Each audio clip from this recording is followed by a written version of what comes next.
I travel around so many places, and the kids always ask me about my bows, my longbows, and shooting longbows, and how do you do it, and everything like that.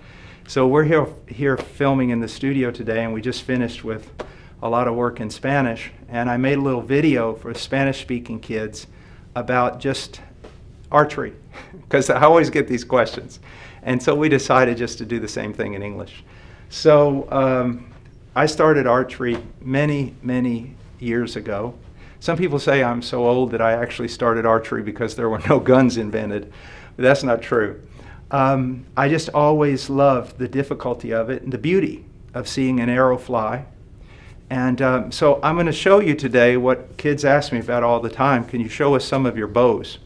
So we'll just do that. This is kind of in our series for Proverbs, and it's all for kids, so I thought it'd be great. First of all, this is my hunting bow, okay? And this was a bow that a man made for me. I didn't make this one. And it's a very strong bow. It's very difficult to pull back.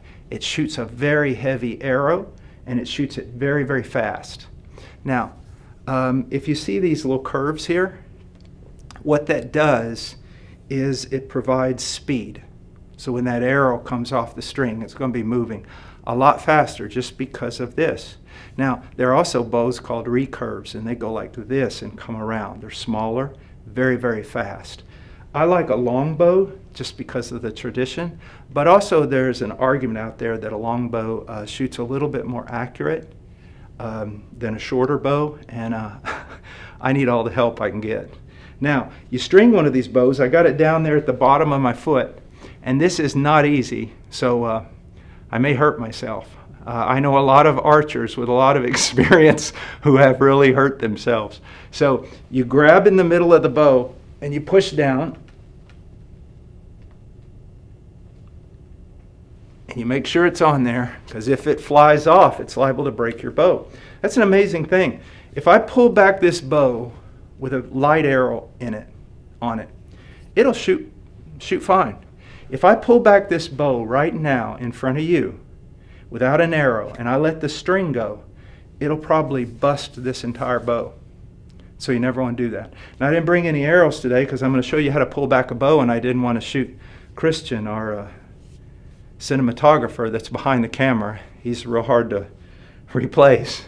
But if you notice this right here and this, some people don't like these. I like them because I put my arrows right here. That way, it's not like the movies where you want to reach behind your back like this. If I've got my arrows right here and I'm moving through the woods, you're always crouched down quite a bit, then I can just pull an arrow out immediately without any problem. Also, believe it or not, the extra weight kind of stops the hand shock. Now, there isn't much hand shock in this bow. When you let go of the string, all that energy, if the bow isn't balanced right, it can even hurt your elbow. I've built a few of my own that I felt like I got kicked by a mule after I let the string go. And so this is my hunting longbow. Now, let's see. Oh, this is important. Never hunt without one of these, never shoot without one of these. It's a glove. And a lot of people use tabs and things like that. I think they're really good for practice and for field archery. But in hunting, I like to have a glove because I'm going to grab the string really, really deep. I'm not going to have it on my fingers because the bow's probably going to be pretty strong and hard to pull back. This is a bow that I really love. Another man made this, and it's shorter, so you can get through the brush with it, you see. You can move, and that's important. Or if you're up in a tree and you've got limbs all around, you want something that's shorter. Now here I have, I don't know what this is. It's either rabbit or musk, probably muskox. And it's the fur. You say, well, why do you have it there? Well, it's not so it looks pretty.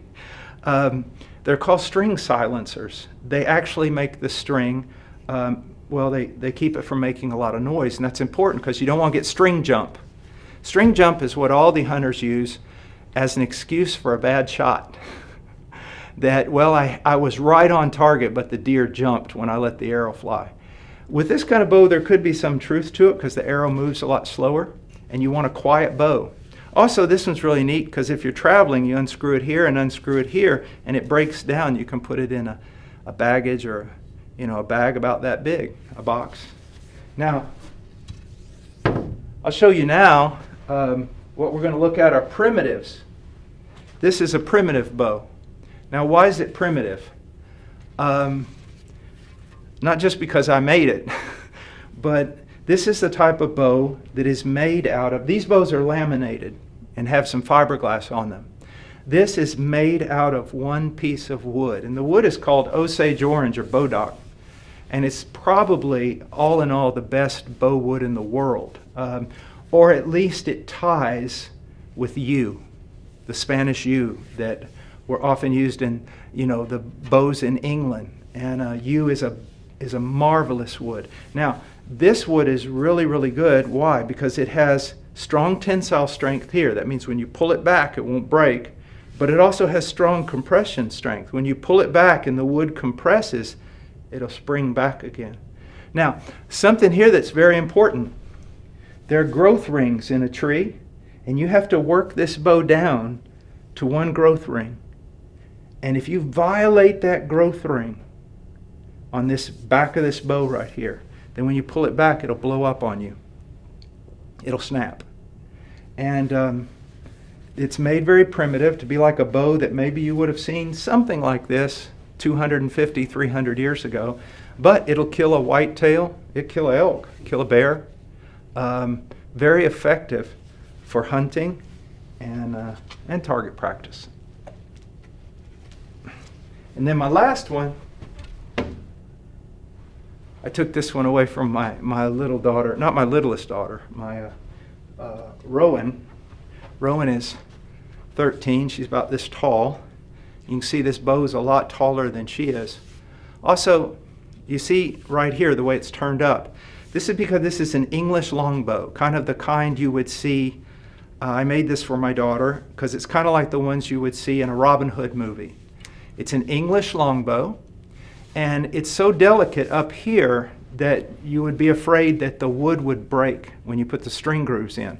So I took some antlers from a deer that we ate, that I shot, and I fashioned them in a curve so that they can hold the string and protect the wood. I have them on both ends, of course. And then the difference in this bow, other than it being super long, is you put the arrow on your hand. There's no arrow shelf or anything like that. And it's a little bit more difficult to shoot. But it's a lot of fun. It's a lot of fun, and my daughter shoots this one